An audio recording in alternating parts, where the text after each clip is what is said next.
Welcome back to Primetime News. A special welcome to those of you watching online at onespotmedia.com. Up first this evening, a Primetime News follow-up.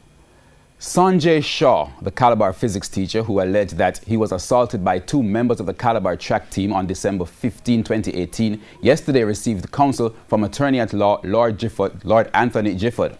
In a release today, the attorney said, following the reports of what could be considered mob-like behavior, hooliganism and veiled death threats by members of the Calabar track team and how the school responded, the attorney is examining the legal remedies available to Mr. Shaw. The release added that Mr. Shaw made plans to file assault charges against Calabar track team captain Christopher Taylor and hurdler Dejour Russell. However, having received information that the Calabar Board of Governors and the PTA have planned emergency meetings in an attempt to resolve the issue, Mr. Shaw decided to delay filing the assault charges.